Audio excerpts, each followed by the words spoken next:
to the study session of the Aspen Peaks Board of Education. Today is Thursday, August 13, 2026, and the time is 4:02 p.m.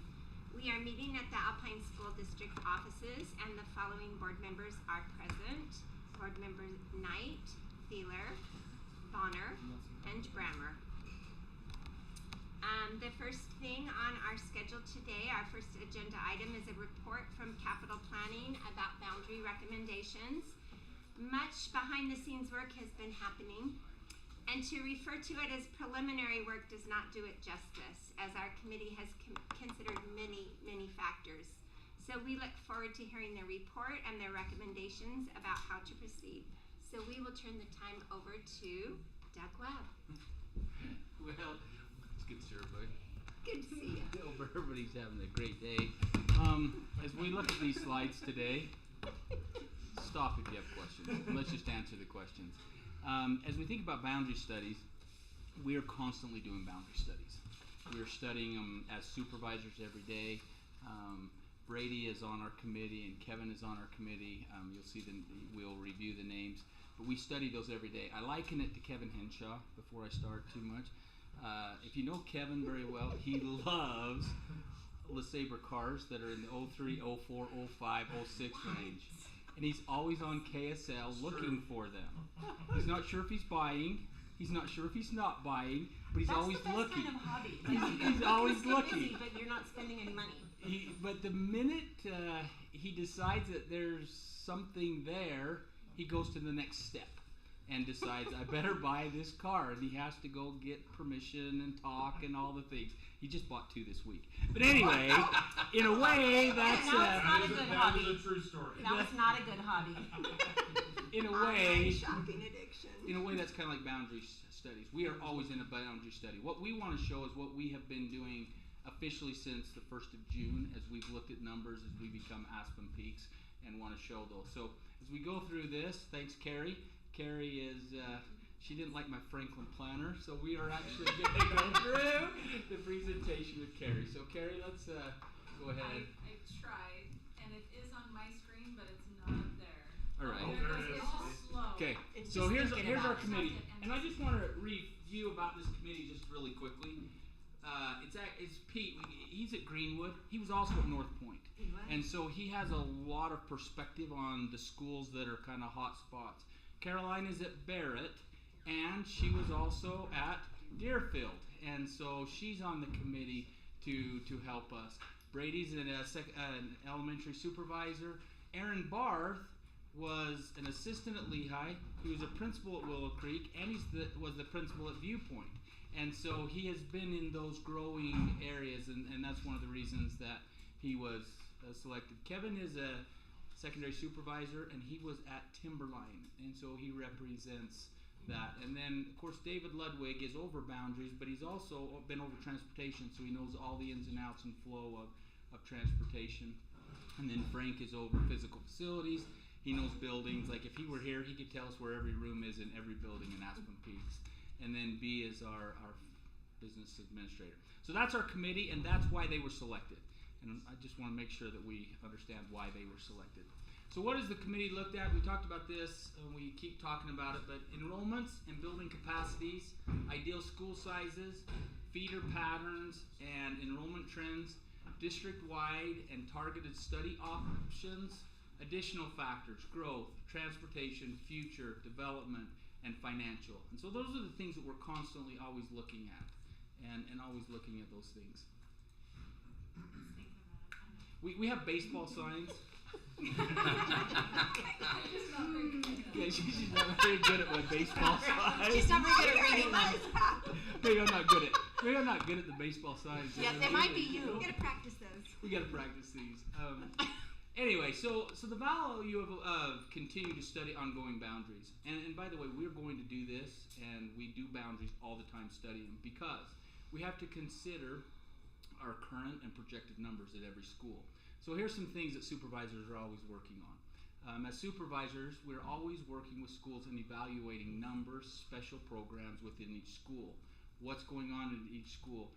Our actual numbers that we use are October 1 numbers. And so, But supervisors, the first week of school, will be in every building, finding out, okay, what are we seeing? Who's coming in? Who was registered and is no longer in the school? They'll be doing those the first week of school and all throughout the year. And then all of our current numbers fall within our portrait of a school throughout our district. Now that doesn't mean that there's not room for changes and boundary changes, but as the committee looked at what we need for a viable elementary, what's too small, what's too big, and same thing in the junior highs, we fall in those numbers. Go ahead. Okay, so this is related but kind of a tangent. How do we decide by October 1st if a kid who's registered who's not showing up is still wanting to be registered or wanting to be counted or should be considered our student? There's a lot of ways we do that, and any of our committee or anyone can jump in, but first off, we try to find the student. We try to get a hold of the student. We also have a 10-day drop period where if we don't see a student for 10 consecutive days, students are dropped, but we don't do that. I mean, we do that, but we're trying to get a hold of them all the time. We're trying to find out, did they move? Do they live in the home? We'll even do home visits to find out, is the family there? Did they register at another school? Are they? And so that's what our principals. Because I assume if they register, if they end up at another one of our schools, well, that's easy because that just kind of handles itself. But I would imagine a lot of kids, they're registered, but they don't show up, and so then we don't know, like, and are we they know on vacation still? Are they Go to a charter, like, did they switch to another? Yeah, deciding if they're going to homeschool or not. I mean, there's all kinds of. I Right, remember there's all sending kinds of certified things. letters So I'm just wondering, as like, well to. how do we try to resolve most of those by October 1st, so our October 1st counts are good? Yes. I'm just wondering how many kids are kind of still, like, in limbo. I don't know a October percentage, numbers. but it would be very Low. small, 3-4%. Okay. If somebody requests records, we know that, right? Mhm. Like if Yeah. somebody requests their records, whether it's a charter school or whatnot. If they're homeschool, we generally are able to find that because they're home, we can get a hold of people and stuff. So we spend a lot of time doing that for those October counts. Any other questions? The other challenge that we talk about quite a bit is just a perfect feeder system. Partly because it's what's best for students to be able to stay with their friends and go with their neighborhoods and that feeder system. And since we know that's not always possible, we do look at a minimum percentage of feeders, which does throw the numbers off a little bit in this perfectly equally balanced school system. And I'll give you an example, and maybe we've shared this before, but if we're an elementary student and we are assigned to a junior high, and only 10% of that junior high goes to the high school that we're going to, it can be a real challenge for a student who's made friends and now all their friends are going to another school. And that doesn't mean that when we see numbers that it's always perfect, but we do take those things into consideration. Any questions? It just takes a minute? It's tired. Okay. It's late in the day. So, I'll just go to the next one. We've shown this slide before, but there it is.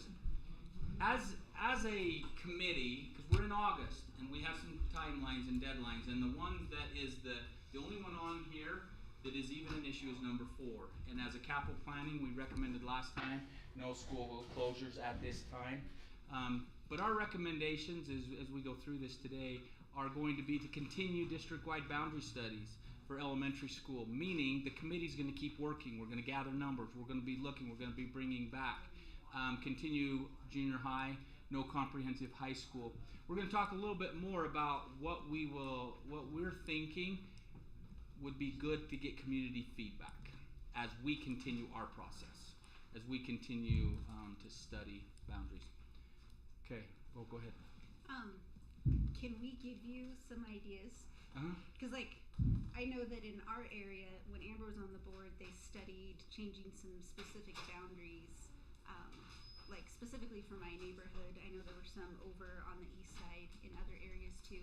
So it seems like it would be natural to revisit those because the number of out-of-area requests. So I'm just curious, like, is there a process for that? If a community is already kind of as a group doing out of area requests. Do you see all of those? Yes. Like as a group?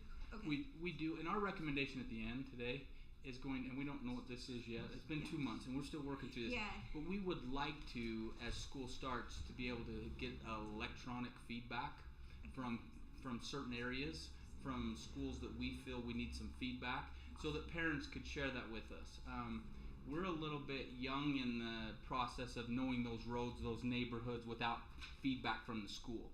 We can see it on a map, but it would be good to get community to give us some of that feedback. And we're going to propose that in certain areas that maybe we're sending out as we get into school, some feedback that we can learn those things and look at out of areas. So we can see where students are coming from. Okay. Just saying, I could get a list of 60 people right now that want to change the feeder of my neighborhood and like our whole state. Okay. Just because the growth has changed so much. So, during our election, I think everybody got lots of feedback like, hey, are you going to adjust this? And so it's not a mystery where people want to be or where there's kind of a critical mass. So we're happy to, send you an email before you have to do like a huge email to the district too. Well, and that's what we want. That's exactly what we need. Because those are the things that as we've been the last couple months, we don't know all of those things. And so right now, my suggestion today would be, if you know those already, is to give those to our capital planning committee and bring those to capital planning. And I talked to you about that. That's that Highland Elementary section that goes to Timberline. And getting specifics with maps, if we could get that for capital planning, that would be perfect. Okay, great. That'd be great. Okay, these were our assignments, so we'll see how we did on our assignments. I was a good student, I think. I don't know, probably not in high school, but I hope today I'm better than I was in high school. But tonight we're going to review district-wide enrollment projections and school capacity, and you asked us if you could see all the proximity of schools and capacity as a percent. So that's what we're going to show tonight. And go ahead, Carrie. Yeah, it just takes a minute. It's just a little behind. So plug that in here. Okay, if everybody will pull out their phones and let's look up KSL real quick, and we can see. Look at cars for Kevin. Okay, so if everybody would look at this really quickly, we're showing it all in one form. So our capacity today is without portables. Okay, but we are going to show you what portables are. So just a couple examples we just want to show, and if you have questions about these examples, because these are going to be important as we get to the overall map. But here's an example of Meadow. So their most recent boundary study was done in 2020.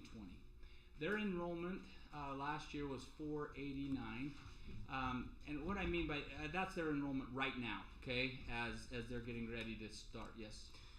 Do the enrollment numbers, are you including preschool? Are you including everything, or just kids? I'll have to defer to the committee. What did you do? Preschool's not added. Okay, thanks. Will you just maybe be like, this school has a preschool when that happens? Because I know some of them don't, and they need several classrooms for that, right? Usually at least 2 or 3, yeah. So. Well, and that's a good question, because North Point does have preschool, and Meadow doesn't, and that ability to maybe change programs is not part of the boundary study. We can do those. So as we look at these capacities, their building capacity is 806, utilization is 61%. However, they do have a portable, and if you can see that portable, it's actually a satellite right here. They've had it a long time, and it actually holds 312 students. Okay, so they do have that on there. Here's North Point Elementary, and as you look at North Point, their current enrollment is 863. Their building capacity, okay, let me back up. This is an example of what we didn't do. This would be an example of how you could look at the data and say, okay, their building capacity is 1248, but that's including the portables. Okay, so this is the opposite of Meadow. We didn't do it this way, but you can see that they could hold 1,248 students, which would be a utilization of 69% this year if you count the portables. They're projected 1181 in 2030, Again, they're portable. They can carry 260. Currently at North Point, in the trailer is preschool. Everything else is in the building, and their portables are storage areas. Now, here's the challenge with capacity, and if Frank were here, I'd have him share a little bit. Class sizes, lunchroom, gym, and playgrounds. Even if we have a lot of portables, we have a lunchroom, playground. We only have so much space. We only have so many parking spots. Impact of special programs. You mentioned ALL, preschool. It's okay. Sorry. It's I okay. was trying to. It's okay. It's okay. You don't need to go back. But then parking and traffic. So we took a video of North Point on a day that doesn't have school. And again, this is what we study when we study boundaries. So we want to play this for you to kind of see the morning without school. So during the summer, During the summer. It's crossing Can you hold the phone while you're driving, Doug? Now, can you pause it? There's a couple things that have happened at North Point that I think it's important for us to wrestle and understand. One is this road used to be 2 lanes. If you look at here, that's the curb. There's no parking on this road. And so one of the concerns at times is students walking. You're going to see it as we go as David Ludwig. This is his music. This is his video. As we go forward, you're going to see, if you watch this on the side as we get to the school and you see the empty parking lot, you're going to see how close the cars are to the curb, and it's a 4-lane road. So just so that you're aware, that's a challenge. Well, can I interject? Yeah. Also, when it's drop off or pickup, since there's no longer a shoulder, they've made it into a lane. The traffic is backed up in the lane, and it can even back up onto 2100 North. It's pretty And brutal. into the neighborhood too. And into the neighborhood, they're which very is not tricky happy because about it. neither of those roads were big roads when the school was put there. But And It those didn't are exist when the school right, was there. right, nothing was out there when the school was put there. and those are some things that when school starts, we're going to get more videos and see how that goes. But again, what you'll see in this video, the purpose of this video is to see how much traffic there is when there isn't all those things. So we want you to watch how much traffic there is and the room on the road at, I don't know, does it have a timestamp? I think this was like 8:30, 8:45 in the morning. Okay, go ahead, keep going. Cammie's gonna dance. Okay, stop right there for a Journey's minute. good for the soul. Okay, so there's not a car in the parking lot, right? Now look at the traffic, and of course you can see how close it is. So keep going. And that's a crosswalk there, just there. Yeah. That signal. So you could see that, Steve. You could see where they put that crosswalk in there for. Do you want to go? Do you guys want to see that again? Yeah, let's The see it light, all the together. light that's a crosswalk. First time I've been out of my house in a week, so yes, I was happy to be here.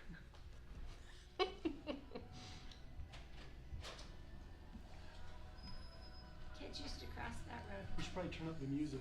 I know, right? Yeah. It's gonna be worse for him. Just kidding.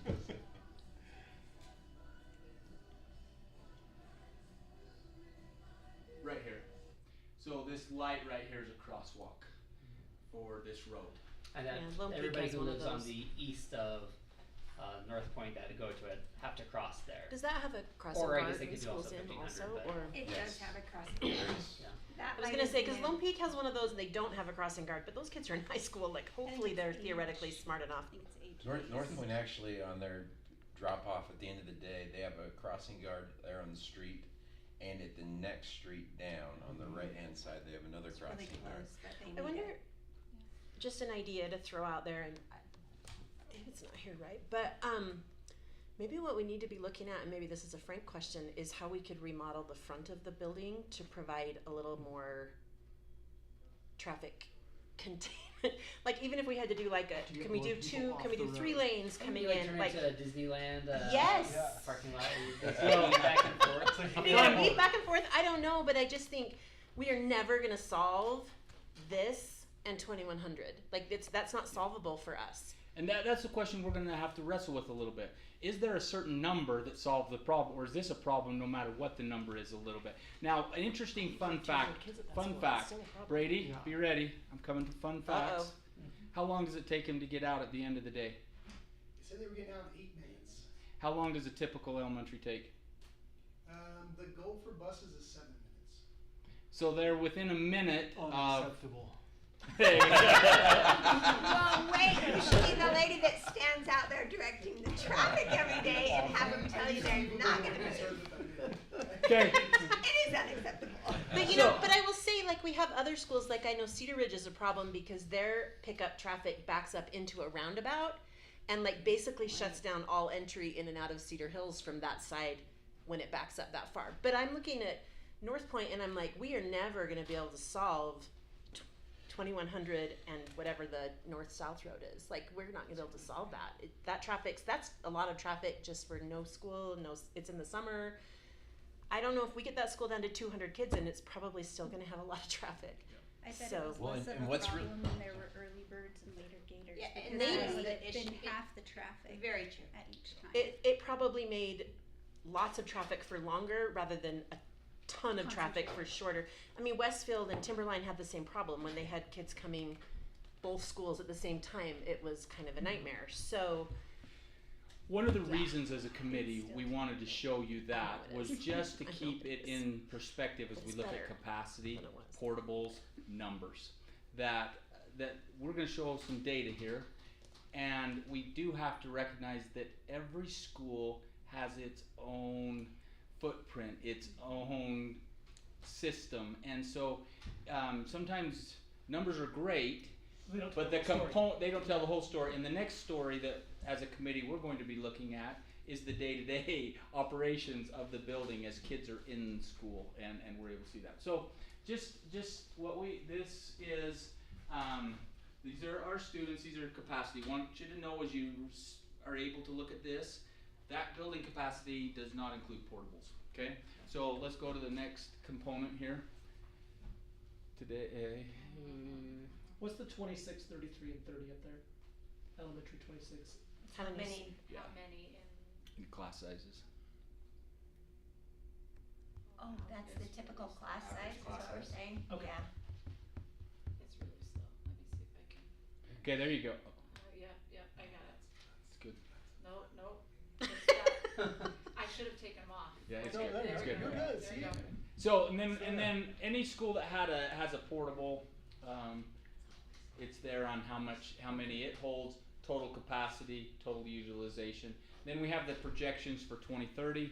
You can go to the next one while we're doing it, and the building utilization as we go forward.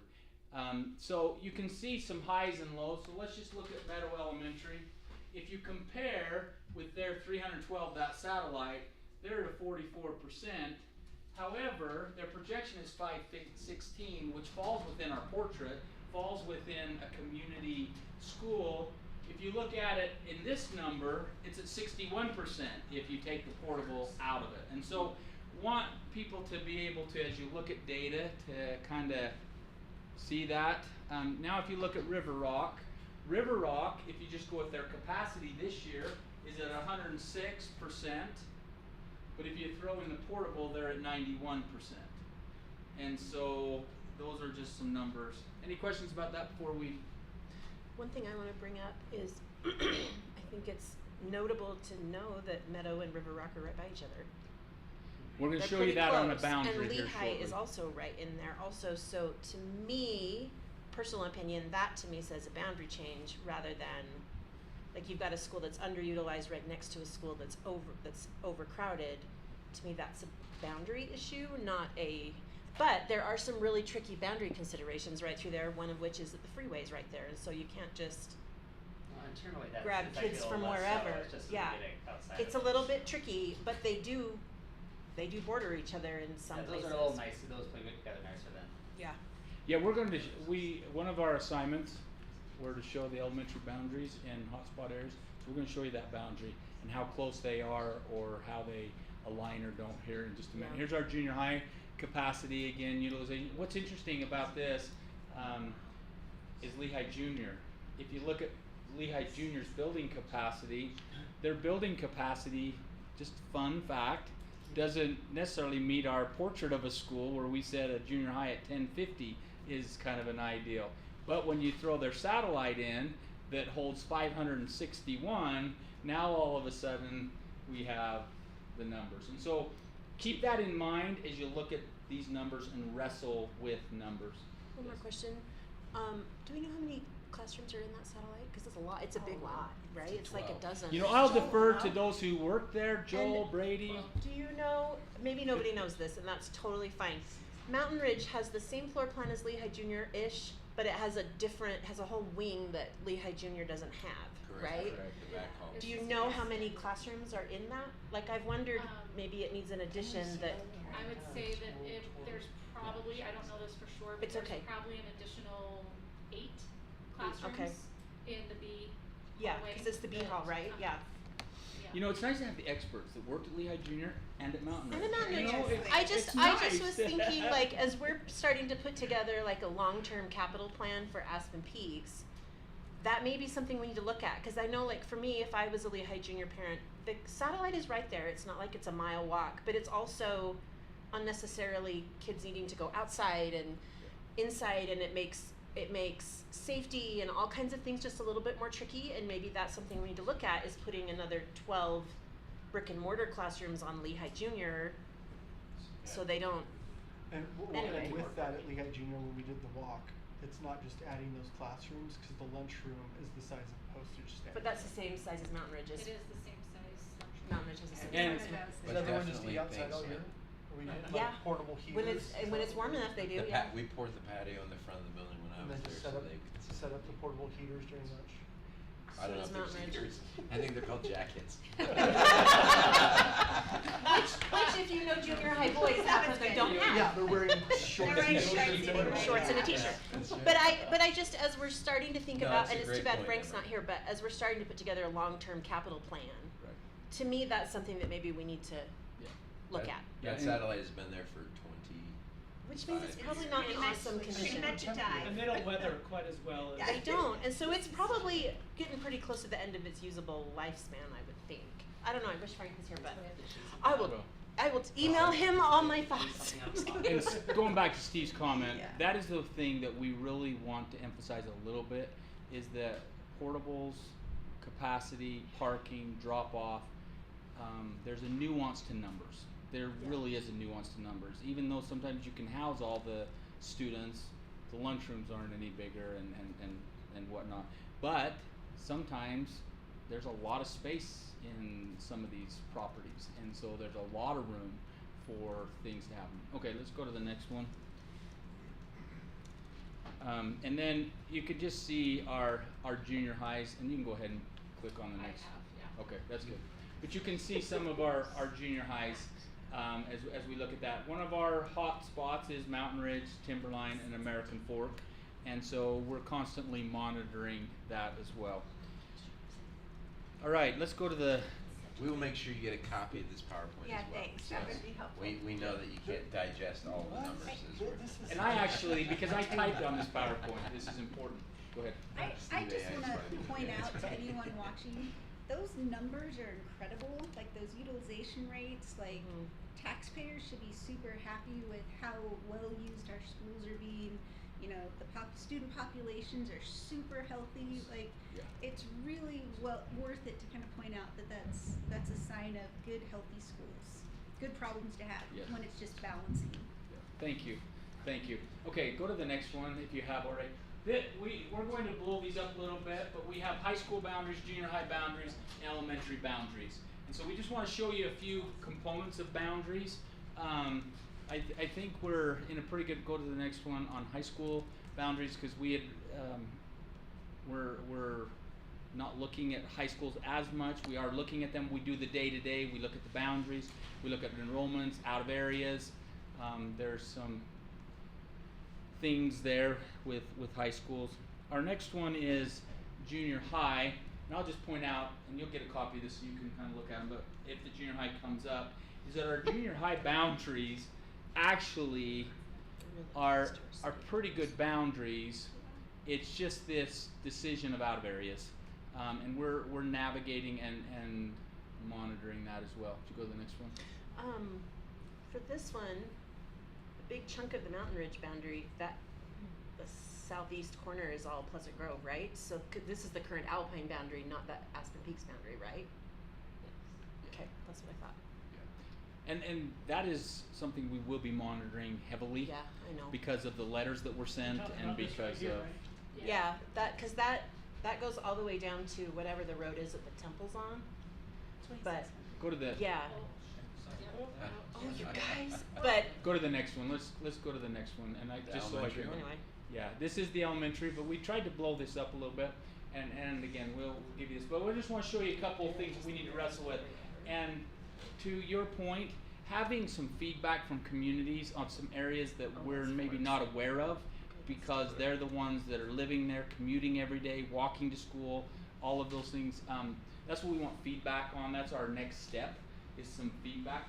But an interesting thing here, as we look at some boundaries, you have River Rock right here, Lehigh Elementary, and Meadow is right here. Meadow doesn't actually border River Rock without adjusting Snow Springs, without adjusting some of the boundaries. And we're going to show you when the latest boundaries were done, some things to wrestle with. Is that what road is it that runs right at the top of Snow Springs and Meadow? Is that Main Street? So that's SR 73, okay, and that's a big divide there. Yeah, that's a big divide for communities because of other things that are divided there. It used to cross till just recently, and it just got changed to that. And so the boundaries need to be addressed as we look at and get some feedback. But one of the reasons that the boundaries are where they are too, a little bit, is trying to navigate landmarks. Main Street, Pioneer, Dry Creek. If you look at Dry Creek, it is Pioneer. That road is Pioneer. Okay, go to the next one if it works. Let's go to, if you can. So, what we're coming to. It's coming. It'll be here eventually. It's coming. We need that noise. We wanted to show you because we were asked to do. You know when it's almost there because the tone changes. I know. I think I just need to go out. So what you'll see in this slide, as look at this and kind of wrestle, is what we've put on here is where they're located the best we could. Because of all that's going on as we start school, we did this in a program, so don't judge us if it's not the exact location, but it is, you can get a visual. You can get a visual. And so you can see at the top, the last time they had, you can see their numbers, you can see the capacity of the school, and that capacity is the school's capacity, the utilization, and then their projection in 2030. So if you look at American Fork Junior, for instance, they're at 1850. In 2030, they're projected to be down at 1792. And so, as you look at those things, the top number on that, that's the top number on that is the most recent boundary study, right? Yes. Okay. Yeah, we've got a chart How far we're going to back did show you. you. Huh? Some of them don't have numbers. Yeah, we're going to show you what we have here in a minute on some numbers. So here's our elementaries, and you'll be able to see. So North Point, just an example, 2026. Their numbers are 863. The building capacity is 988, and they are at 87% utilization. But if you add in the portable of 260, that kind of shows you where their numbers are. Just a note, their preschool is a special education preschool, so it is buses that are coming in, so there's not car traffic there with that. ALL is in the building. There are enough. This year. There's enough there. You look over here at Barrett is an interesting situation. In the capacity of that building is 520. Greenwood is one of our growing schools in the projections of 2030. They're currently at 717. And if we're not going back, Carrie, but if we were to go back to where the school boundaries are, you could see that there are boundaries that could be changed through here, but you can also see that they were done in 2023, 2023, They were done just a couple years ago on those boundaries. Okay. So I would be interested to just, I think some of these schools, like you look at Highland, Legacy, Freedom, Shelley, Sago Lily, all of those schools haven't been done for at least 5 or 6 years. And I would say Cedar Ridge and Deerfield, their boundary study in 2021 was how to split the new development south of Lone Peak. So the rest of their boundaries haven't been addressed for a long time either. So I just think some of our east side schools, it might be worth just looking at, can we push some of these kids east to try to, and then maybe we can't, I don't know, like, I don't know. Yeah, at a certain point. It's been a long I-15 time for some At a kids. certain point, It 15 does, is gonna it does. make it so you can't Well, do some things. although crossing I-15 is not as scary as crossing 2100. I would agree with that. Because you're In some not ways. running across the freeway, there's ways Right, underneath it. underpasses and Yeah. overpasses. Yes, never run across freeways. Yeah. Let's just Maybe state that sometime. real quickly. In case anybody's listening, I'll tell you a story sometime, Steve, about me crossing 2100 and the disaster. But this is what our committee has done thus far. We've got a committee, we've been doing the portrait at school, we've got numbers, capacity, projection, traffic patterns, we've visited schools, we've met with the principals as to how they feel about their schools and what they see as their hot spot. I will tell you, Brady, that Brady, you can speak to this as well, that our principals feel pretty good about where they are. They do. They're feeling good about we've got our last boundary changes, which is our last slide will show that. We're looking at hotspots, we're looking at portables. Our recommendations are that we continue studying, that we look at October 1 counts. We observe schools, flow, class space, common areas, special programs as school opens. That we do some kind of an electronic feedback, that you gather feedback and send it from some of those specific areas that we could get from the community, and then that we possibly look at some small boundary changes at specific schools based on feedback, that we look at those. And then we watch spots, start times, and then just that supervisors are always looking at the day-to-day operations. We're always looking at kind of what's going on those operations.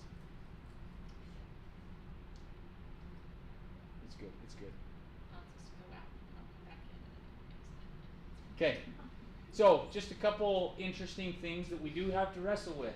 Anytime boundary changes are done, it does create some fun, some sadness, some happiness, all of those things for communities. So we wanted to put up here that in 2025-26, North Point, River Rock, Snow Springs, and Lehi Elementary all had a balanced enrollment boundary change. In 24-25, the adjustments were made for Inverness development at Belmont and Ridgeline.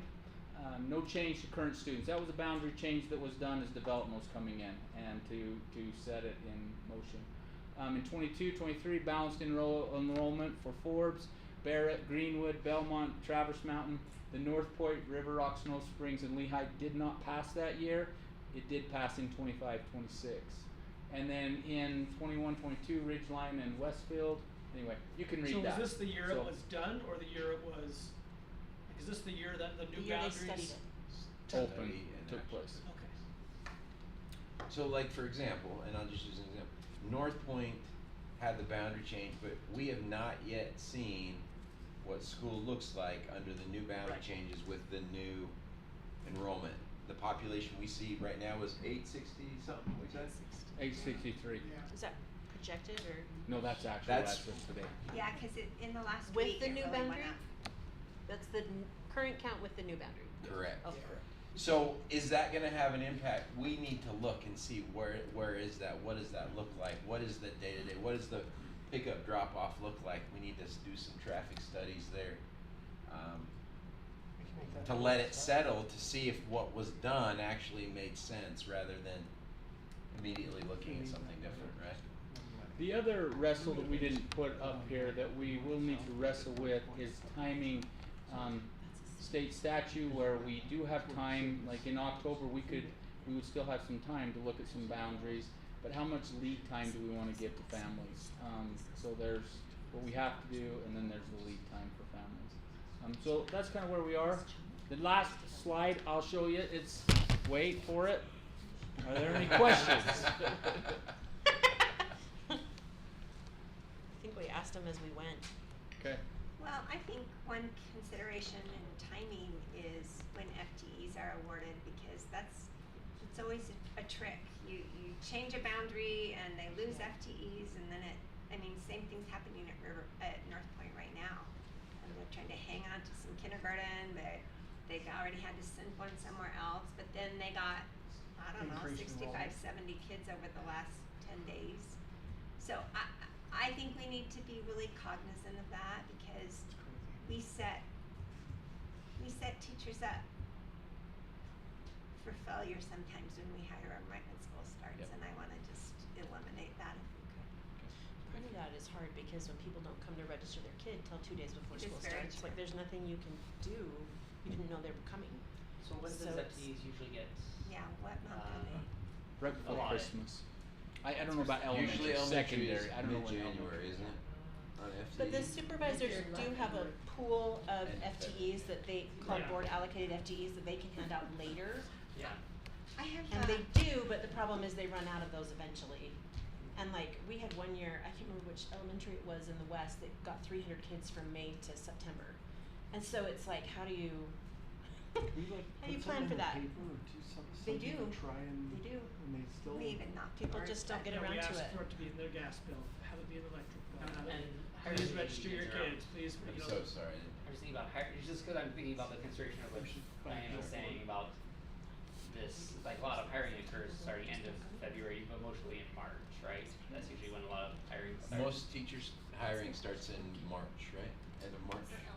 For elementary, yeah, Elementary since or that's just, and with middle school be a little bit sooner or. during the school. early February. But no one Sure. told school Okay. that we need another teacher until Yeah, the so- day before. The day before school starts. Yeah. They just show. What I appreciate about what the community's doing is they're being very thorough. They're going very deep, and they want to continue to go deep, because what we want to do is make sure we don't set anybody up for failure. But we also don't want to do a boundary change and then turn around and do another boundary change because we didn't study everything that we needed to, right? And so I appreciate the efforts of the committee and the work you're doing. I'm so impressed, like you have video, this is great. these are things, and you've gone and talked to the admin, they know what the hot spots are in their neighborhoods, but thank you for how deep you're going. Yes. And I think our next step is to get some feedback from some things that we don't know just looking at a map. So can we talk for a sec, if we could just continue and do a deep dive as opposed to opening formal boundary studies? Like, I feel like perhaps just continuing on our deep dive instead of opening a boundary study that starts the clock ticking. And so if we can just, we're gonna keep looking, we're gonna keep going deep, we're gonna keep doing these things instead of perhaps opening it right away. Is that our consensus here? At least I think mean- the committee, that was our thought. Recommendation, not Recommendation. consensus. Yes, that's the- what I meant. I'm really torn on that because I feel like we don't have necessarily all of the information that we need quite yet.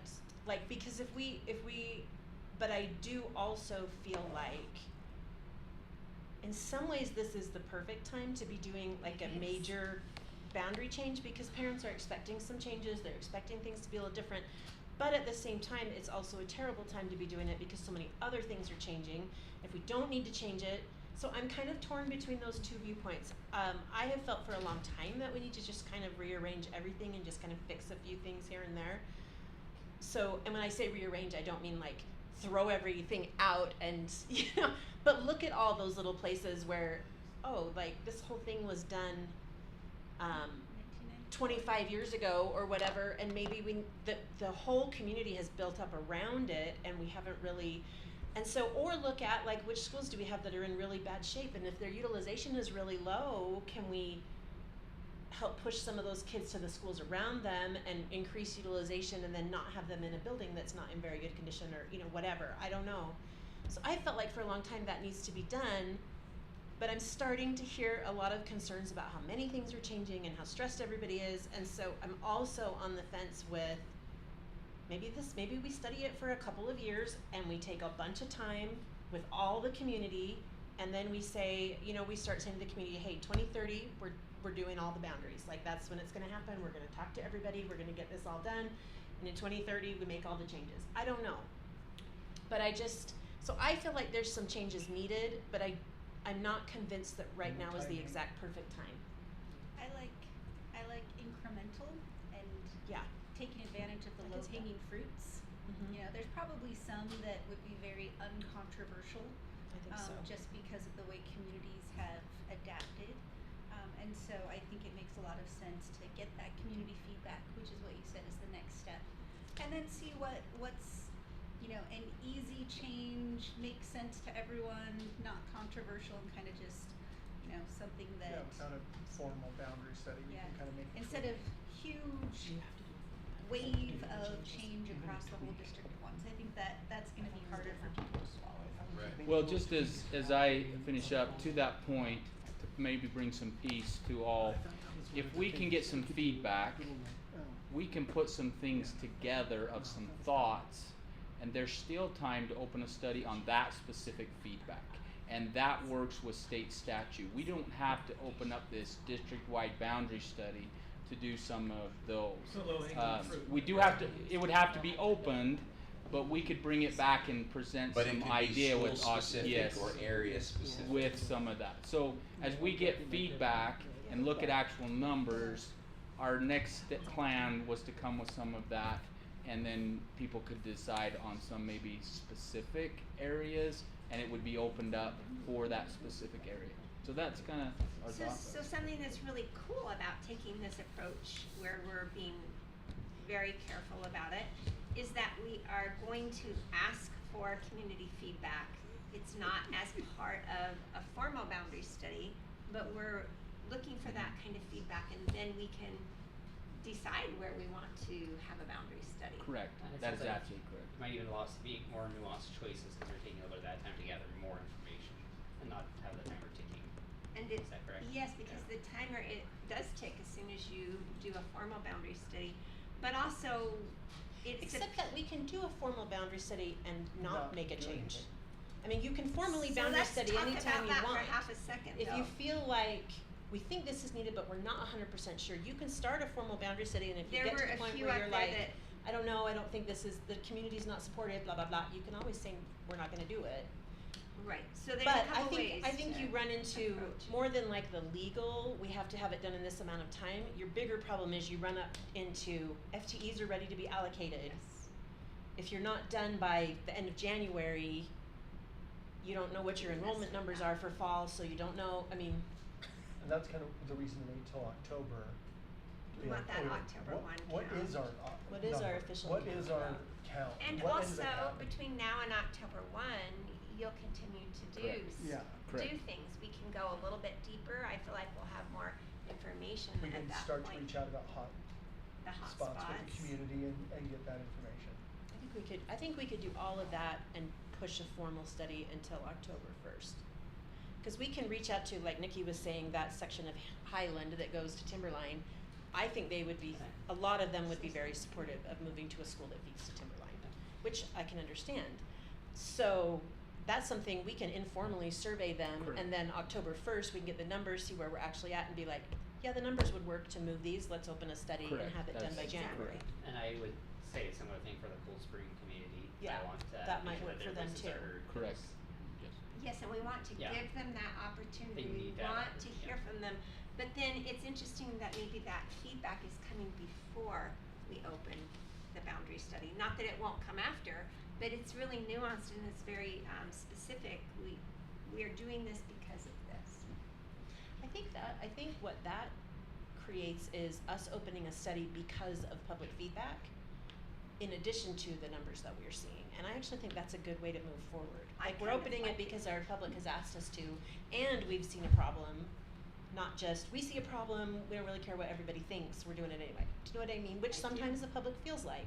And I don't feel like that's what's happened, but they sometimes feel like that's what's The happened. perception comes that way. Correct. So this way, our next step is to gather feedback and then we can move. And then October 1 Can we data look will at, help Yes. us. can we look at areas that have a high number of students that are choosing to go to the school they're not boundaried to? Yeah, we can look at out of area numbers.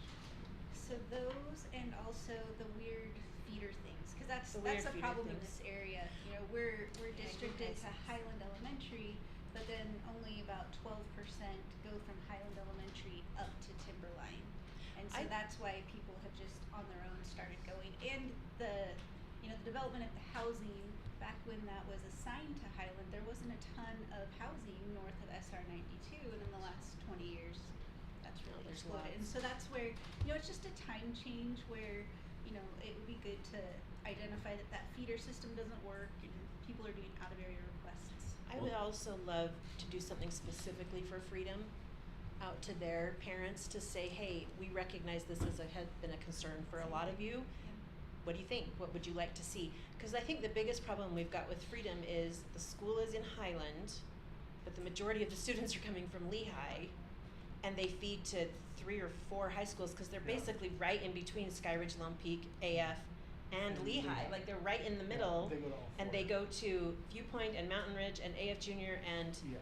Lehigh Junior, and so it kind of, I would love to see what ideas they have for fixing it, because right now I don't think they would love us to say, okay, we're just gonna close down your school and send you guys to Highland and you to here and you to here and you to here, but they have to have some ideas of what they would like to see. Well, thanks for the recommendations, and that helps us to make a decision moving forward. Good, Doug. That was Thanks, Doug. amazing. You're awesome. Yeah. So good. Okay. All right, our next item is a discussion about the draft of our new board member orientation guide. And, thank you, Carrie, she's got that up on the screen. We've been working on a board member handbook for several months, and board handbooks from surrounding districts were studied, and a draft document for us, for Aspen Peaks, was written. But as we studied that as board leadership, we decided it was a bit long and cumbersome. So we've chosen to split it into 2 separate documents, and the first one that we'll be considering right now is a short orientation guide that focuses on new member essentials. And the second document will be a fuller reference guide titled Board Governance Handbook, and we'll address that at a later study session. So for right now, we're going to go through the board member orientation guide section by section. It's not going to be cumbersome. We're not going to read it out loud. We've had it for a few days and had time to look at it, but we're going to take comments and discussion. Before we start that, just note that the policy numbers referenced in this document are placeholders only. We probably will use 9000 series for our board policies, for what we're doing here in this handbook, but just know that that's not an issue. But let's just talk specifically about it if you want to pull it up, and Carrie has it up there.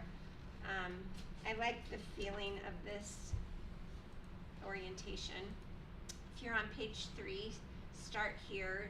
Just notice that the board policy manual will probably be the 9000 series, and we have not done our board policy manual yet, so that's something in the future. The middle item right here, board member orientation guide, is what we're going to talk about now, and our board governance handbook will be coming in the future. So just keep that in mind. Okay, on page 4, what the board does. So I'm just going to open it up section by section and see if anybody has specific comments that they've noticed as they went through it, or things that they would like to say. The first part talks about we are the governing body and what our specific responsibilities are. Those are mostly by statute. But the part I love is right here in bold. The board governs, the superintendent manages. And I love that. That's something that we need to remember. And the next sentence is fun. This is the most important distinction in your role, and nearly every mistake a new board member makes traces back to this. So that's great. The next part, the board acts as a body. And I love this, that none of us have a voice for the entire board. It is as a body. Number 3 is really helpful. You do not direct staff. Concerns about operations go to the superintendent, and I think that's helpful for the staff to know that we understand those things, and also as we go visit schools. It's not our job. We're not the policemen. We just get to go and observe and have fun and help as we can. Any other thoughts on the board acts as a body? Anyone have any feedback? Okay, the next section, what this asks of your calendar, and this is kind of a guide. we don't really know till we get into it, and here we are into this about 9 months, but it talks about the different things. One thing to note is the training, and that's something that we have started to implement, and Jason Hart is going to put together a training, and we're hoping that in each study session we'll be able to do just a short training. There are a lot of things that we need to be trained on as a board, and there is a spot here that is helpful. It's in a different spot. Anyway, we've got some resources for you to go to start your training. Okay, number 2, your first 90 days. No, there's more. Although on the top of that page 5, Okay. it does say members serve 4-year terms. That's how it will be moving forward. Oh, We are. okay. Oh, we're in part the of weird this- section. We're in Okay. the It will be weird 4. section. It will be Okay. 4 I was going like, forward. oh, is that okay? That is- makes sense. The next new board member. Yeah. It'll Yes. be Will 4. be 4. None of Yeah, you we're a are little new late anymore, for this. right? Yeah. You all know everything there is. Yeah. We all know That is everything by there is. statute, yeah. All right, so We should keep just scrolling make a down. The motion to big make us all heading number 4 years. 2, your first 90 days. The first thing is get oriented. Any comments on that? My haven't only had thing all with those this things. section is, I don't think all of this needs to be done in this particular necessary order. Okay. Like, I wouldn't be at all opposed if someone read the board policy manual before they were able to go sit down. Like, do you know what I mean? Like, I don't know that it needs to say you have to do all of this in order. Like, these are all great take things that to do. sentence, the These order are all matters great more things than to the do. dates. You know what I mean? So, I don't know. And not in order. Okay. Yeah. I Like, it. you could read the board policy manual and find out what the strategic plan is before any meetings are set up for you as your official, like, I would hope candidates would be looking at that kind of stuff, not just people that have already been elected. I mean, you could almost move the whole read Know what section you're getting into. Serious. I would love to front. see people, candidates read through all of this, like, yes, this is 8 to 10 hours a week, please be prepared. I mean, if you move the whole read section to the top, then does it make sense? I just think like, you don't have to do your open and public meetings training before you do your introductory training. Like, But but you would meet the it just, superintendent. it before you do emphasizes PM? the order matters more, no it doesn't, like, just No, do all okay. these things. Just work So through like these moving items. forward from that, just simply Right. do these. Or Yeah, these just- These are these great are things things that for have you to to be do. done in your first 90 days. The Unless you read don't have a part is superintendent. on there, and we've discussed the policy manuals coming in the future, and probably 9,000 series as governance policies. When you get on train, here was the part that I wanted to emphasize is this training is not optional, and we've started some of this. We had OTMA last time. But the next part is kind of fun from the Utah Office of the State Auditor. That is great training. It's in like 10-minute snippets. I think there's 8 pieces of it, so that's something that we all need to do. But anyway, this is helpful. Oh, that's good. The next part on Connect talks about a board mentor, and we did not have that luxury. We got thrown into the deep end, and we've been. I have to say though, that's not something that Alpine has really done either, and as Diane and I talked about it, I think it's a great idea. Like, if you just have someone who you can be like, I know I can always call, I mean, not that you can't call anybody, but Right. I It's a don't fun idea that was new to let's us. try it and see. I mean, And Yeah. so that means when new people are elected, you might be the mentor to one of them, and I think it would be, it's a great idea. scary. The blind leading the blind, Yeah, is that what you're exactly. saying? No, we are not You'll be a blind pro by anymore. then. We You'll be are a pro by then. Okay, any other thoughts on this big section? Okay, Carrie, you're the best. Let's go to number 3, our first meeting. And to me, the thing we're really missing is the study session. So we always have study session beforehand. Rarely will we not do that. And this doesn't reference that, so we'll need to add Mm-hmm. in a couple of places. Because like it says, come into meeting early. Well, yeah, but we're already here because We're we're in the already study session. here. So we need to adjust that just barely. One thing we did talk about,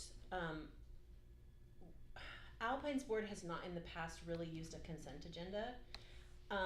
It's something that we could use if we wanted, that might be just a procedural thing that might be easier for us. A lot of boards use it. Basically, it can be called a consent agenda or consent calendar. It kind of helps streamline your meetings a little bit. So you can put routine items that there's probably not going to be a lot of discussion about or whatever. Alpine lists theirs as routine business, and they put it all together, and then they vote all at once. But really, it probably should be listed as a consent agenda. And what happens is you make one motion to approve or accept all of the items on the consent agenda, and then you don't have to go through every item individually.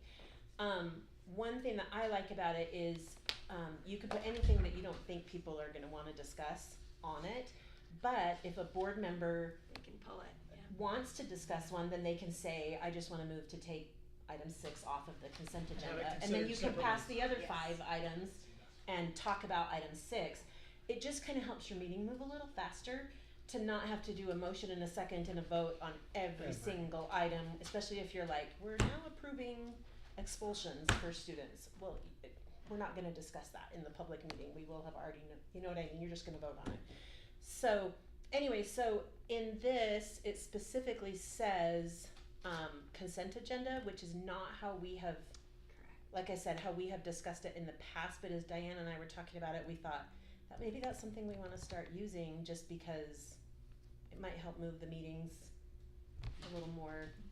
Thoughts about that? Not that any of us Anybody like care? short meetings, but I mean, I like it. I think it's great. As long as we have a chance to pull something out. yeah, Yeah. you can always Yes, and pull, that you can was always an pull option. something off. That would be my responsibility to give you that option before we voted for that, so in the meeting. Is there anyone here who does not agree? So would, Speak now. so would These that two be, should be Okay, I When- can join.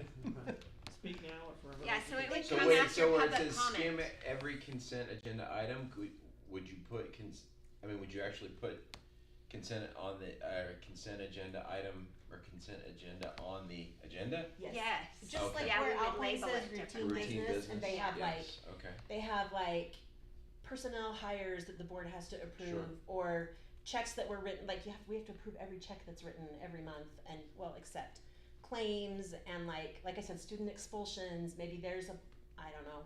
It might be like an excess vehicle that we're disposing. Like that could go on there. You probably wouldn't do policy things.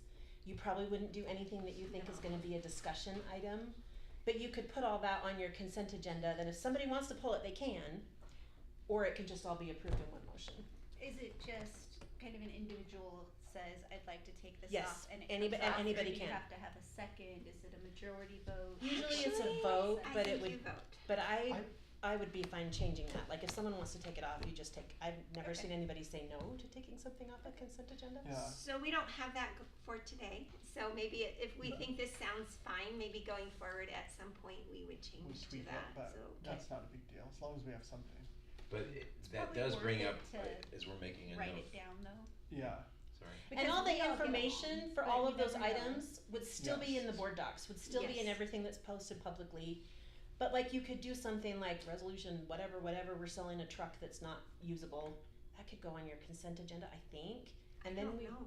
I'll double check, but I Why think it not? can. Well, if it's something that we all agree to, then And then there's you don't no have reason to have a to talk discussion about, about do we it. wanna We're all keep the like, truck let's from move forward. 1847? No, we don't. You know, I don't know. So I these think that are would be some the point of thoughts. the consent agenda, that we all agree that those items are fine.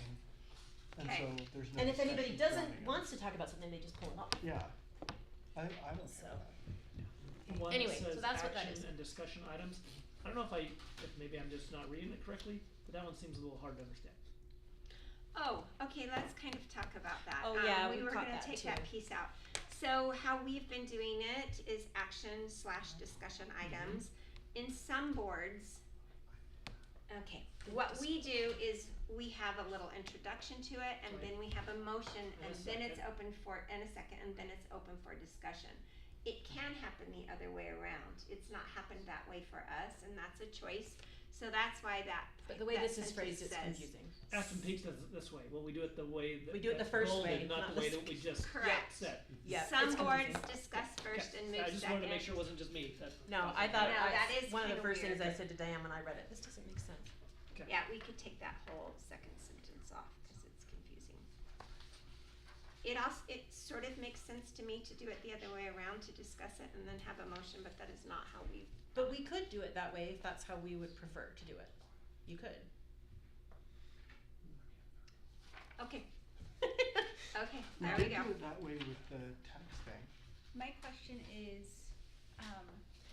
staff presents the item in our meeting. Is it, I'm just trying to think like currently, we're presenting, for instance, policy for discussion. and whoever's writing the policy is saying, okay, I worked on policy 3070, and they're doing a quick little explanation. So in this, it's saying that staff would present that, and so I'm curious. Okay, are we gonna have currently staff do it? we currently or are we do that. Yeah, so It We will be currently more do likely that. Like we'll have today, staff Joel present is stuff going to forward. talk to us about an MOU that is on our agenda. So and before we had staff, this is why it's confusing. We didn't have We any didn't have staff staff. for a very long time. So we would take turns trying to like give an introduction to something, and then we would make a motion, and then it's open to discussion. So it's different. There is an introduction, Which there's will a- usually be done by a staff more likely than it will be done by a board member. well, Correct. especially in the case of like policy, Mhm. Yes. we had to write that, but Right. now we have legal that would Right. be writing it. Right. Okay. So the committee would work, but we would probably have Doug Doug, present it. Okay. And then comments could be made by the committee in the comment section of the discussion. Okay. I think that's great. Yeah, I just so wanna make sure that I yeah, thank you understood. for Thank you because for this clarifying. is we've had to be creative until we had some help. And you've done amazing. Thank you. Startup life. Yeah, we were in the Everybody's startup been life. Okay, any other thoughts there? Okay, let's move to number 4. When someone brings you a problem, and I like that. Also at the very beginning of this, it's where new members most often go wrong because we're trying too hard to help, and I think we're here because we care and we want to help. So this is really great to kind of Yeah. tell us the ladder Your of job how is to things route go. it, not resolve it. Yes, I have that one starred too. So this is where it starts at the lowest level, the teacher or the staff member closest to the issue, then the principal, then the district administrator, and then the superintendent, and then the board. And our job, when someone brings us something, is to route it. And it's tricky. Sometimes you just think, oh, but I know about that one, or that's my school, or I know what I could do here. But that's not our job. Our job is to route it, not resolve it. And also what I love in that same paragraph, if we skip levels as a board, and I'm not going to look at any of you back here because I don't want you to feel awkward, but if we skip and we just go straight to one of the staff, that isn't fair. That's putting pressure on them. Our job is to give that to Joel and let Joel take it where it needs to go. So I think one of the tricky things about being a board member is people are constantly bringing you things, but you actually don't have, as of yourself, the decision and making ability to solve that problem. Because the board only has a say as a whole, right? Like so you have to have 4 board members at a minimum to say, yes, this is the change we're gonna make and move forward. And so it's a little bit tricky, and sometimes it's hard because sometimes you can solve something super easily. Like somebody will say, do you know who I talked to about this and this? And you can be like, yeah, you can talk to this person or that person. But sometimes that problem then gets bigger and bigger and bigger, and now you've got multiple different viewpoints on what happened or how to solve it or what to do. And the next thing you know, Joel's hearing about something that's a legal issue that he didn't even know was brewing. And so it just can be really tricky. And I think it just takes some time to figure out what's probably no big deal and so you're always better off to just CC Joel and say, hey, this is what was happening, than to not CC Joel. Okay, so then we'll wanna, the language here is, your job is to route it, ask where they are in the ladder, tell them who owns the next step, and then forward the concern to the superintendent's office. Then it says 2 things go straight to the superintendent's office, regardless of the level. But we just said we send everything to the superintendent, so it just seems. That was my question, like if it's something You'll with kind a of- teacher, but because somebody came and talked to me because they're in my neighborhood, would I really wanna send that to Joel?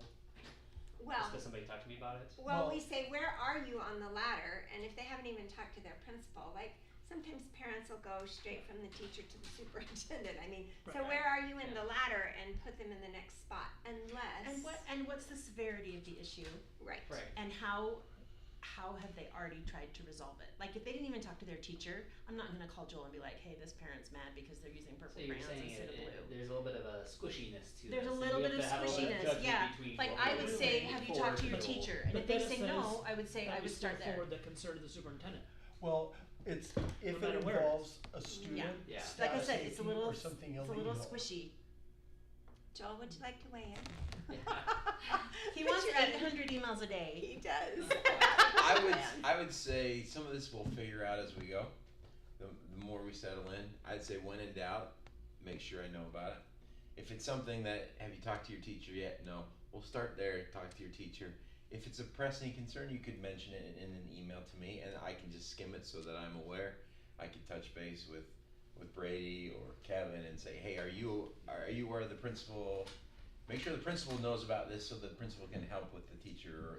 Does that make sense? I'm not trying to gatekeep anything, but we definitely want people to solve it with their teacher first Yes. Yes. or with their principal at any time. But it's okay. It doesn't hurt my feelings at all. Just keep me in the loop. Say, hey, I've referred them to their teacher. Just wanted you to know. Unless it's like the teacher's smoking crack or something. Then I want to know. Okay, so Students, that yeah. goes. That would be, Yeah. that would be safety and Yeah. legality. It's a Yeah. very specific Yeah. Those example. are clear-cut things. That would be safety and legality. Yes, which that seems to be clear. And I would just Yeah. say, when in doubt, Let you know. yeah, I think You'll figure it out. It just takes a little time. And I should say this too. Right now is a little tricky time. Yeah. As school is starting, I know all of you are getting CC'd on things and people are trying to engage because they know that you're the future board. We do have to work through this, and if you can bring stuff to me for sure. But just remember right now, the best thing is to route it appropriately, which would be talk to your teacher. If you've talked to the teacher, then talk to the principal. This is an Alpine situation. Make sure it goes through Alpine right now. We don't want to get in the mix, and there's a lot of things that get in the mix. There's a lot of that happening right. Right. Yes, all, yep. You could Just vouch describe for my that. last 4 days. So we shouldn't feel bad forwarding Absolutely something not. to Joel. So I would No. say err on the side of caution. Yeah. Yeah. I just think But there's you'll room also, there's room for to just interpretation. clean that up a little bit. Okay. So Yeah. what are your suggestions? Do you want to? I mean, the way I've handled the few things that have come to me is, hey, that's, thanks for sharing that concern. Have you visited with the teacher about this? Yes. Great. How did that go? I wasn't satisfied. Have you brought your concern to the principal? No. Well, that's what I would recommend next, is to bring your concern to the principal. If you don't feel like it got resolved, please reach back out to me and let me know. And I think that's great. And I haven't sent any of that to Joel. But if it's not one of those. If it's not one of those things. Yeah. And I But think if that's Joel okay. wants us to, then I will. But if you're kind of like, this might be well, you probably know like Yeah. what's in district, Yeah. 'Cause policy and what's I not. don't want them I skipping might steps. have something that I'm not sure what district policy is on something. So it might even be something where I'm saying to the person, hey, would you talk to your principal about that? But I'm then thinking, I don't know what district policy is, so I'm gonna CC Joel on that. Do you see what I mean? Even though Joel may be like, yep, I didn't need this. I would rather you send it to He me may be heavy on the and reject. me look at it and say, perfect, Delete thank button. you, than to not know. So I just want to add, I think this is one of the most important things to communicate to our families too, because I think there are so many parents that also don't know. they don't. I know that like when I was a young parent in the district, I thought I just always went to Amber. She was my board member. And it took me a while to figure out. And there I is some don't of go that to though, Amber. because you Oh, are the I go voice to for the my people who teacher, have or I who go have to my elected you. principal.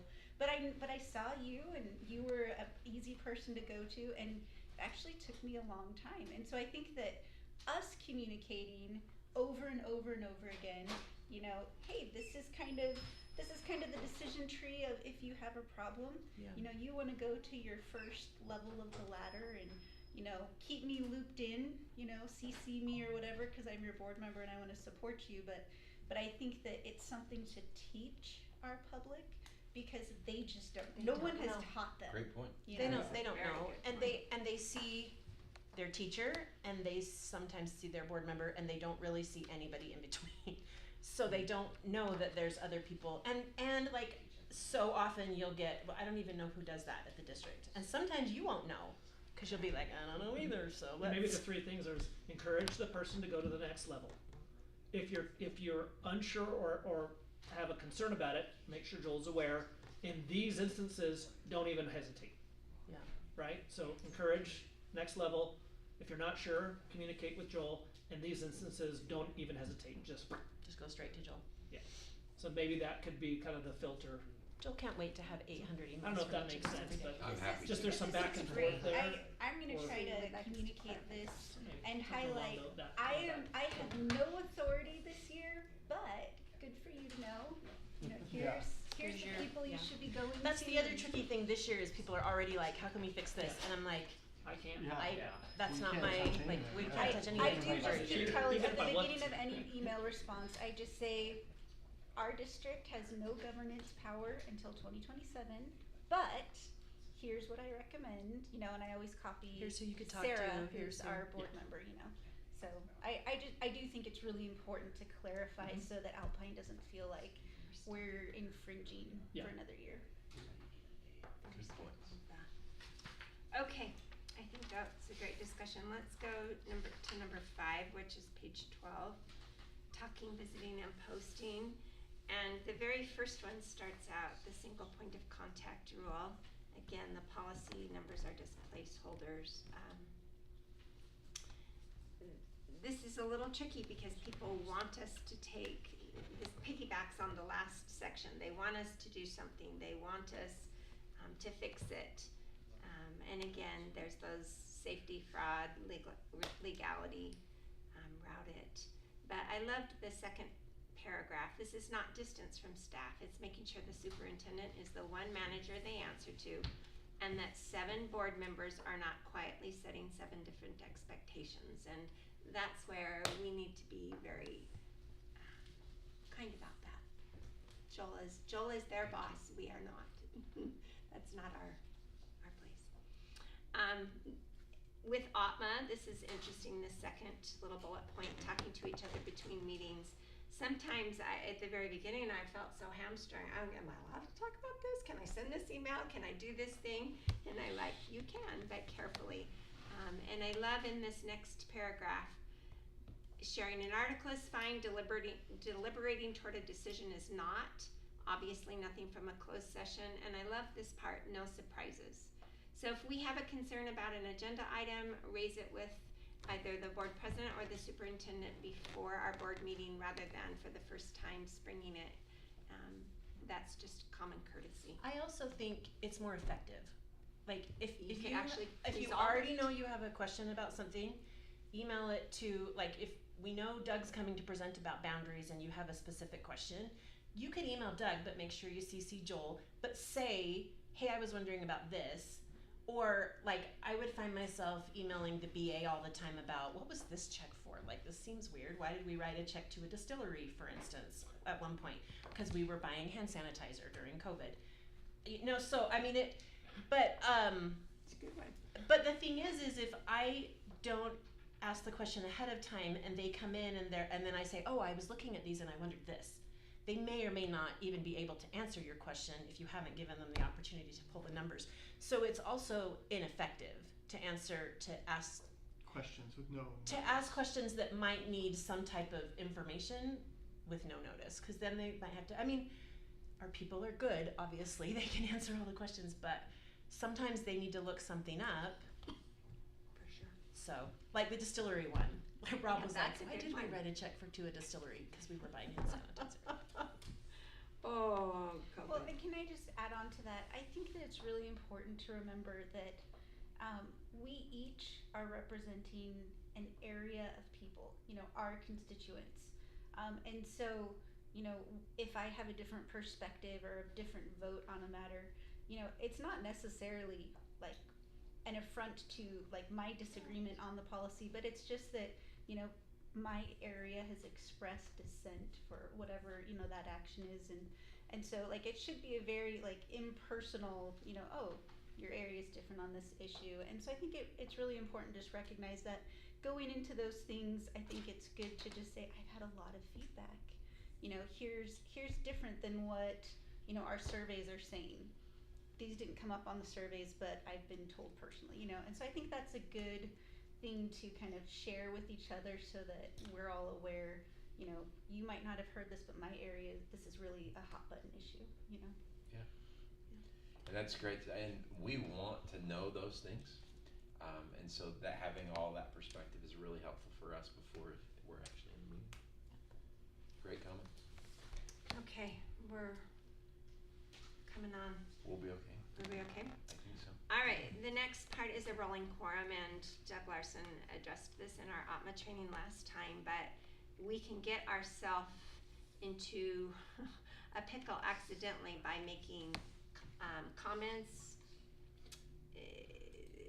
responding to social media, forwarding email, all of the things that are listed under there, and we need to be careful of that so that we're not accidentally making a decision in private. That's the whole purpose of OPMA. And this stuff is really tricky, so I'm really glad this is there in the orientation guide. Thank you. It was the weirdest thing in the first 2 or 3 months that I was a board member. It was the most awkward thing. I mean, now but the first couple months I was like, how are we supposed to get anything done? It can be hard.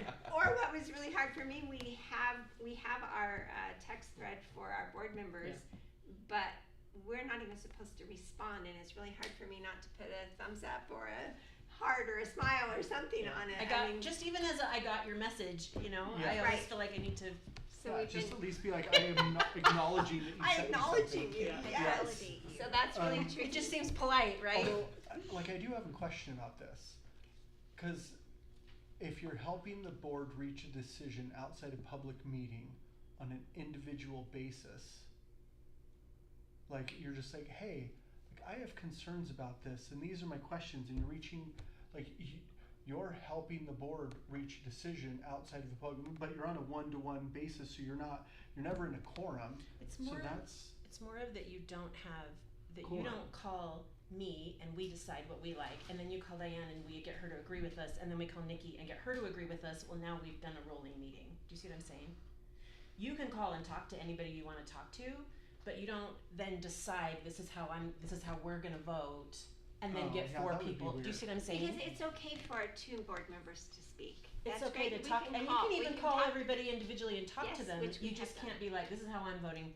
Are you gonna vote this way? And then get a majority. You can't oh be yeah, arranging that's a vote. weird. You I can't just- be I arranging just a be like, vote. You well, can't be this like, is how I this is feel the about it, decision but we're I'm gonna like- make. You are allowed to Like do I'm that. like, I don't think I've ever been like, oh, this is how I'm voting. I'm just like, oh, I have these And concerns it's great or to whatever. call and ask and talk Yeah. about your concerns, and you are allowed Yeah, to do those okay, things. alright. But I think the part that Be gets careful when you get to 4. yeah, and I think It's it just gets tricky on an email also, or a group text, and that's the part that I don't think we mean to do. So we err on the other side where we just don't even respond. Great, you said that. Can you have a new baby? That's really great. I'm not gonna I'm do not it. even gonna say I- congratulations. Only in a public meeting. I will only congratulate you in a public meeting from now on. So yeah, if you look at our text, I don't care. baby. Make that even more public. Yeah, I know, right? it feels terrible. It's like Jason's like, I had a baby, and it's like crickets. You're like, so bad. it's like, it's so horrible. It's horrible. We've struggled with that. Yeah. I do think the thing is, what you're trying to avoid is deliberation, and so I think like us liking that Jason had a baby, that's okay. Like even if that gets grandma, I don't know. somebody's gonna know I liked that Jason had a baby, and I don't care if they know that. Yeah. So all right, knock feel yourself free to out. grandma that text thread. So Anyway, so just be aware of this. This is something that we've navigated very Yes, we're interestingly trying. over the and last I few will months. tell you, if you talk to board members who've been board members for 20 years, they're still navigating it. It's hard to navigate. It's just it's tricky. And Because you're going to get to know each other, and you're going to see each other outside of board meeting. well, and the So- public deserves to know when we're deliberating. So They do. this is a good law. We just have to figure out how to work around It's just it. in feel practice Work it's around hard. it. Work our way through Within it. it. That within it. That was what I feel meant like to say.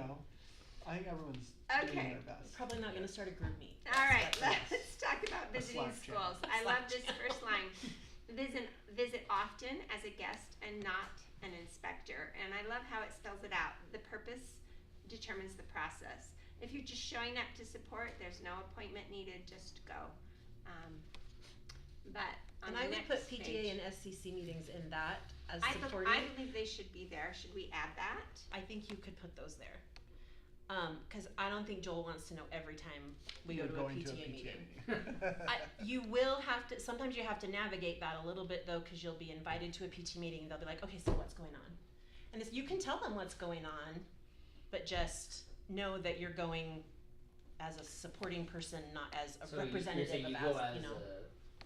a participant, not as a board member.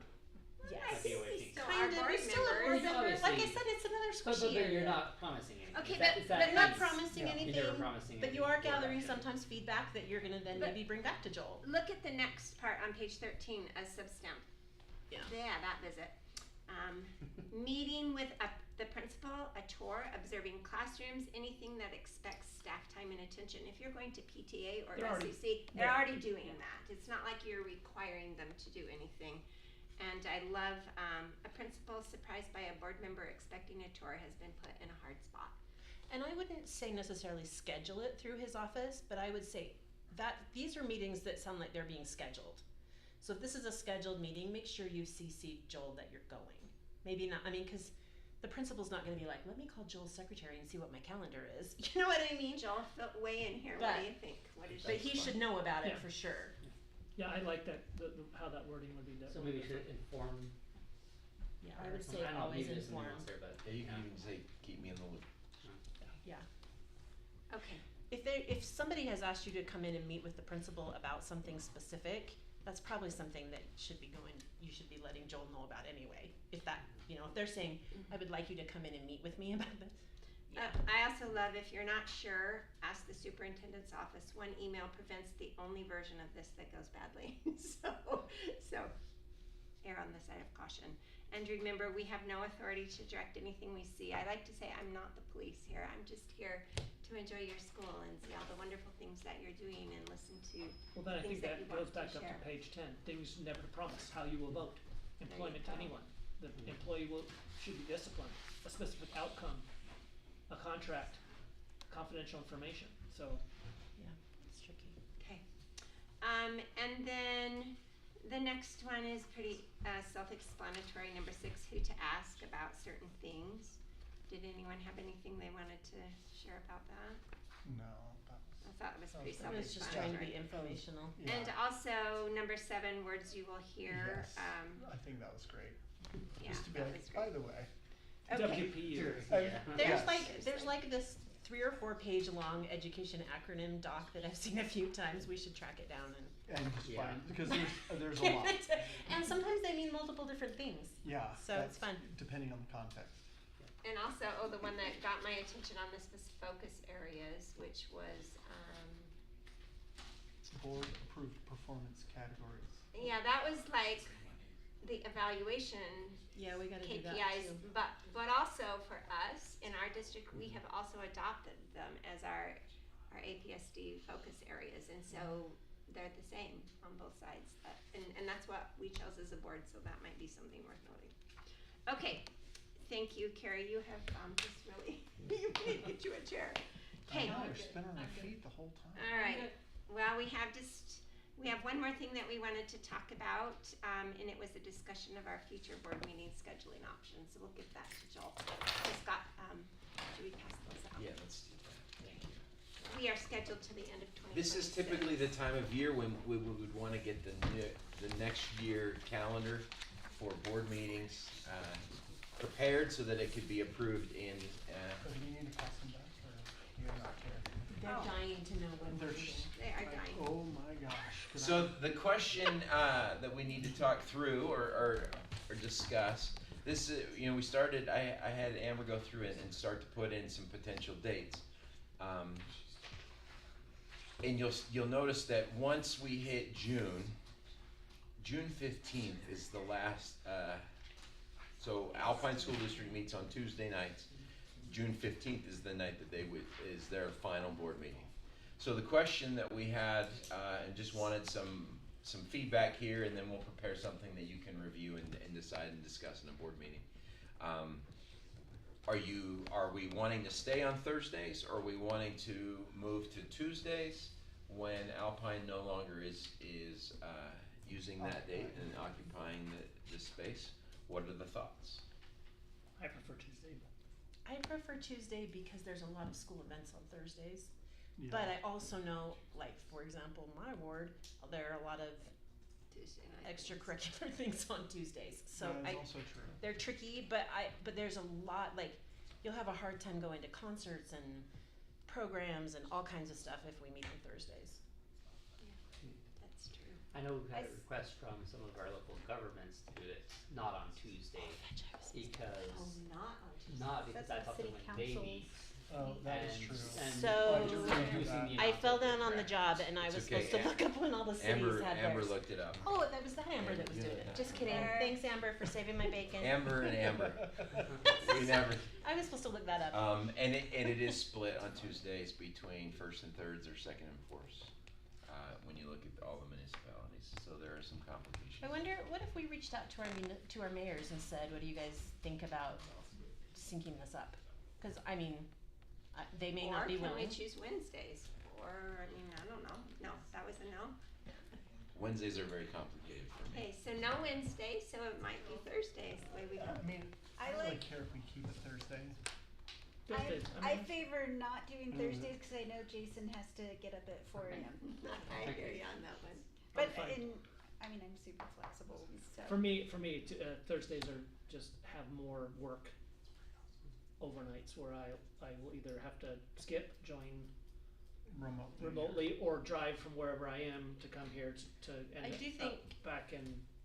It's good to think It's about what our my personal schedule, schedules it's just are, my but it's schedule. also It's good all to good. think about, like, whatever we set is probably what it will just be, Can I right? So, Can I ask a question? If we were to do it on Tuesdays and all of the municipalities do it on Tuesdays, is it okay to occasionally schedule our meeting at a municipality so we go to them, run our meeting there with them? Like I think that Timpanogos district has done this with some they've of their done some cities. joint meetings. I don't know if they've had their meeting at the city's meeting, because you both have business that needs to get done. Right. But they have done some joint meetings, and actually Alpine has done that for a long time Mhm. with some of the cities, but not with all of them. Like, we used to have quarterly meetings with Orem. They used to have quarterly or twice a year with Lehigh, Saratoga. We just haven't done it with all the cities, but I would like to see us meet at least once a year with each city. That just might be a good way to keep us all on the same day, Yeah. if it's possible to get the business done. Amber, which cities are on the 2nd and 4th, you know? Lehigh and Alpine are second and fourth. Everybody else is. Well, and Cedar First and Hills, they They only have they once a just and it's all over the place. Sometimes it's the first, sometimes it's the second, sometimes Well, they're out. Well, we can have. We're not gonna work around that then. We can have some of those conversations with them as well, if that's something you want us to look into.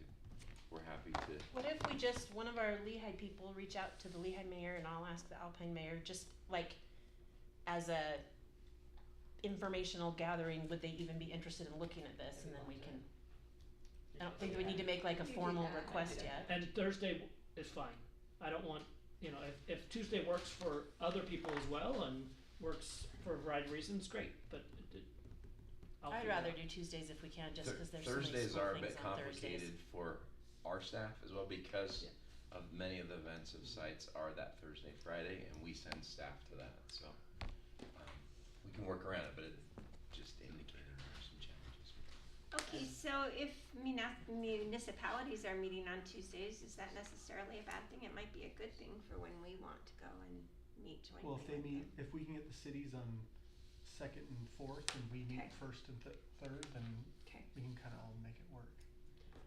I think it's just good to bring up that conversation and just see what the interest in it, because I've had some council members say, hey, this is an interesting conflict. I don't think it was necessarily saying we need to make it some, but it was just a thing that was brought up that I think is worthwhile looking at. Okay, all right, so we will, further this discussion. Yeah, there you Perfect. go. We Okay. brought it up. Thank you. Okay, as there is no further business, our study session is adjourned and the time is 5:36 p.m.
Hello, hello.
The board meeting of the Aspen Peak School District Board of Education will now come to order.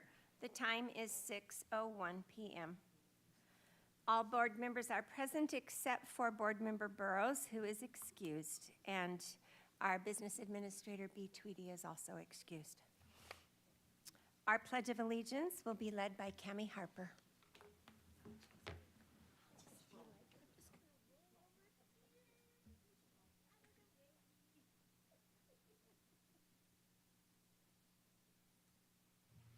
All right, please join me in the Pledge of Allegiance. I pledge allegiance to the flag of the United States of America and to the republic for which it stands, one nation under God, indivisible, with liberty and justice for all.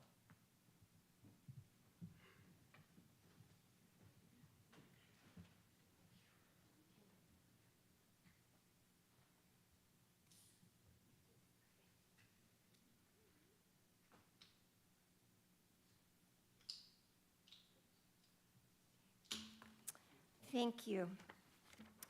We will now have time for community comments, but no one has signed up, so we will move to our next item, which is the approval of minutes.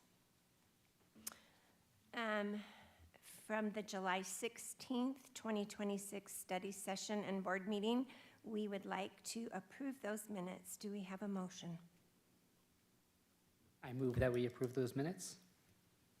Thank you. Do we have a second? I'll second. We have a motion from Board Member Hart and a second from Board Member Thieler to approve the minutes from the July 16th, 2026 study session and board meeting. Any discussion? Seeing none, we will vote. All in favor, say aye. Aye. All opposed, say no.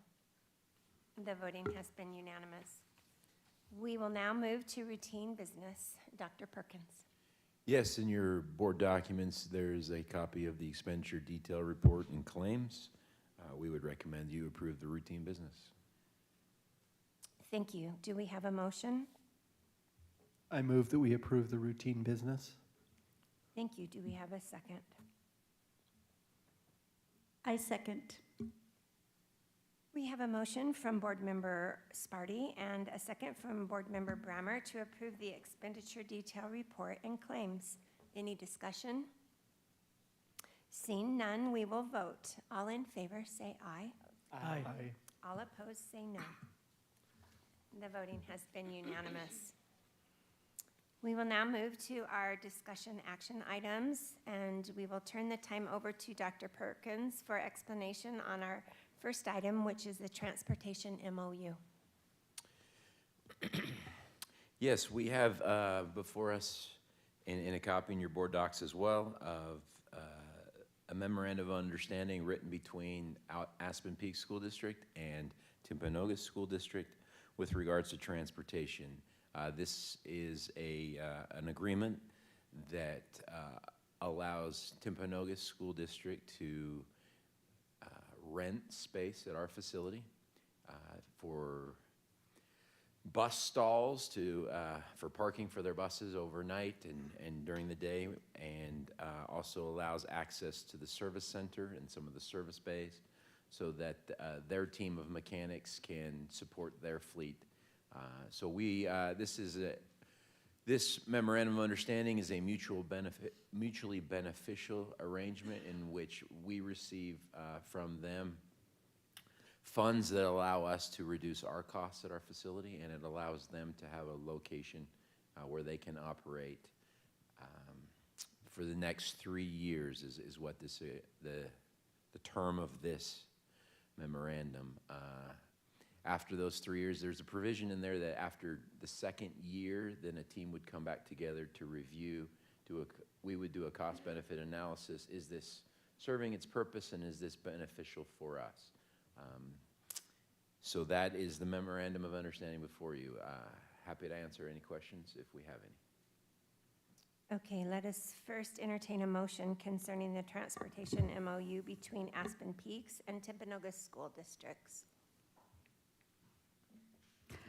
I move that we approve the MOU to share services with Timpanogos for transportation. Second.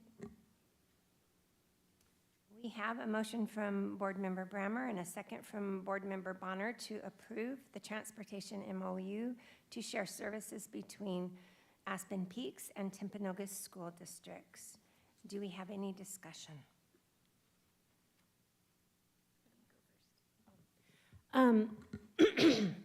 So there are a lot of things that are having to be split up in this whole thing that's going on. And one of the things that we have talked about with the other two districts is that we want to make sure that we're supporting them the best we can in being successful moving forward. And also, we've been grateful to have them tell us that they would like us to be successful moving forward. And I think this MOU is a really, is a good way that we're working together to help Timpanogos and Aspen Peaks both be successful, in that it is going to help us increase the utilization rates of our facilities while also, which will reduce our cost while also, with them helping pay for some of those facilities. And so I'm just really grateful we've got this all worked out. I think it'll be great.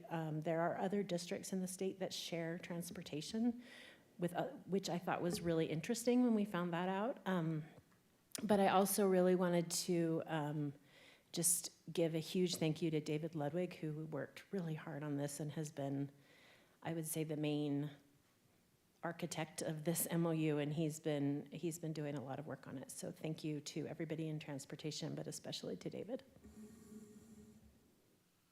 I just want to reiterate kind of what Amber said and express a lot of thanks to Dr. Perkins, who did a lot of the negotiation with the superintendent in Timpanogos.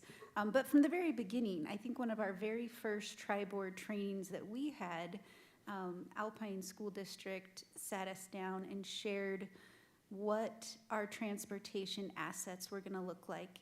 And they did such a great job of introducing us to, what was going to be involved in Department of Transportation in Aspen Peaks versus what we were used to in Alpine. And I just really appreciated that they didn't just say, this is how you have to do it, but they introduced different models, up in Cache County, up in Logan, how it was working out, how other districts would contract with private companies. And so it was never, a directive of this is how you'll have to do it, but it was presenting the options. And that enabled Dr. Perkins and our board leadership to really have a lot of options going into those discussions. And I think that it's put each district in a really good place, in a really responsible place to manage the finances surrounding transportation and also our obligations to support students. So I'm just so grateful for your work. I know you've spent so much time to make this work, so thank you so much. I also like that it's kind of demonstrated some of the processes that all of us are going through, because at first it seemed like there was going to be, the MOU was going to be there, but then Timpanogos came, hey, we've got another idea that we might want to look at. And so that's what they did. And then, but after they did some study and they did some more thinking and did some deep diving into things, they then came back and said, you know what, upon further reflection, we do want to stay with this original idea that we presented together. So I appreciate and hope that we'll be able to do some of the same things as we go forward as, hey, this is what we think, but we want to explore this other idea, and then, but just feel great about coming back if that exploration doesn't prove fruitful. So it's kind of nice to see that process, and hope that we'll also be able to have times where we've done the same thing, so. I failed to mention in the discussion, just want to add, last night this MOU was approved by the Timpanogos School District. I watched that portion of the board meeting, and they were incredibly grateful to all those involved in the consideration of this, and I wanted to make sure that we express that. And I also want to just, what we've all said, but I also want to highlight the fact that I love that we're working together to help address the needs of all students. And that I think that's really the goal that we have. I think as our board, and we're working with the other boards to make sure that all students are taken care of here,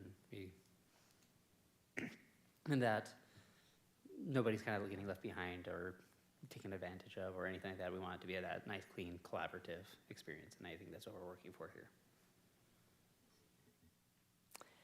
Thank you. Seeing no further discussion, we will vote. All in favor of approving the Motion concerning the transportation MOU between Aspen Peaks and Timpanogos School Districts, say aye. Aye. Any opposed, say no. The voting has been unanimous. We will now hear superintendent and board member reports and information items.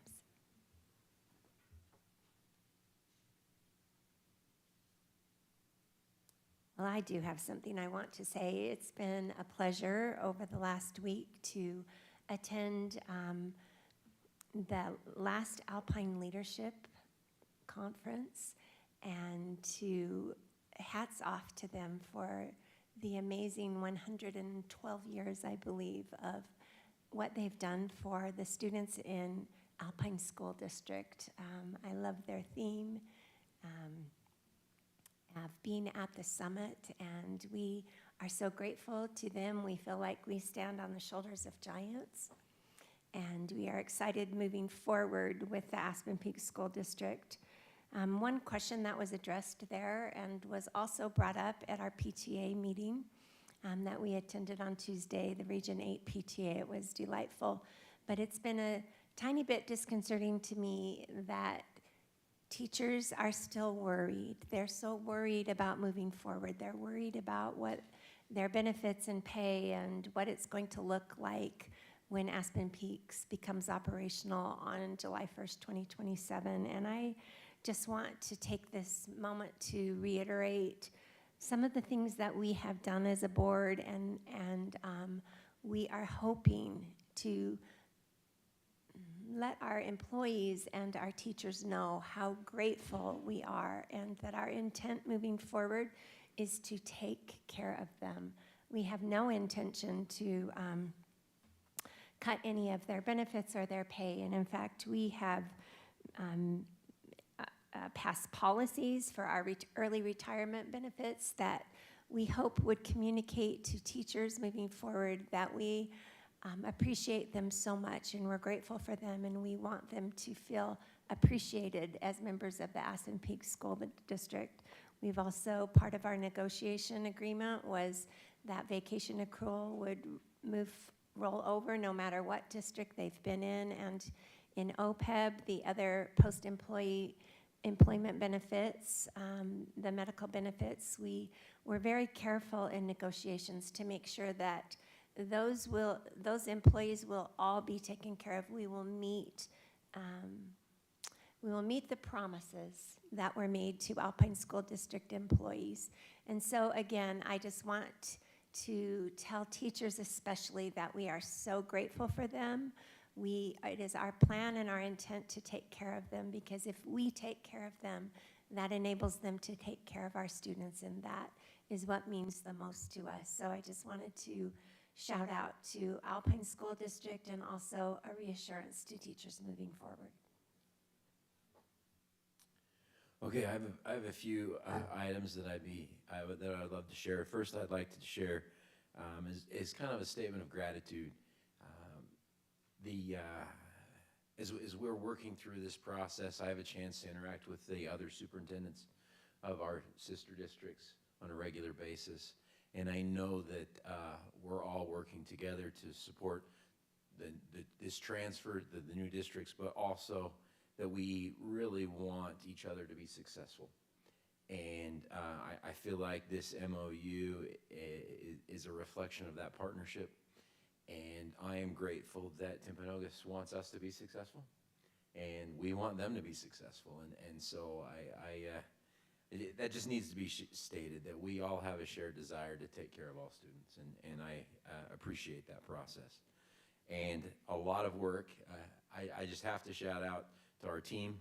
Our team is growing, and they're all wearing many, many hats and experiencing that tug of war between their current roles and their future roles, and the workload is heavy, and I just want them to know how much we appreciate all the work that they are doing. We are nearing the end of the process of extending job offers to district employees, working through lateral placements, working through job openings and those things, and we're months ahead of schedule. In fact, our target initially was Well, by statute, December, our target was Thanksgiving, and we are nearing a point now that it is, we're almost done with that. And so that brings a lot of peace to employees, and that's exciting. I also wanted to extend some gratitude to Alpine School District as well. Not only for allowing us to take pieces of time from our incredible employees, but also for the opportunity to attend that the administrative conference that they held, and that we were given time to meet with our future administrators. That was valuable time, well served for us, and we're very grateful that we had that opportunity. Sorry, a lot of items, but the last thing I just want to say is we just want to make the public aware that we've been going through a procurement process for the physical, related to the physical facilities, building and warehouse facility that we are going to be building at some point. We're still working through some of those details, but we have initiated that process with an RFP for an architect, and soon we will follow that with a general contractor. So we want to put that on the radar of everyone. That's already been approved in our budget process. Just wanted to make the public aware, share that. Thank you. That was a lot of items.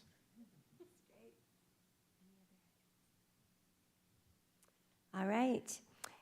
Thank you to the superintendent and board members. As there is no further business, do we have a motion to adjourn? I move that we adjourn. Do we have a second? We have a motion from Board Member Thieler and a second from Board Member Sparty to adjourn. All in favor say aye. Aye. Any opposed say no. We are now adjourned at 6:18 p.m. Thank you for attending.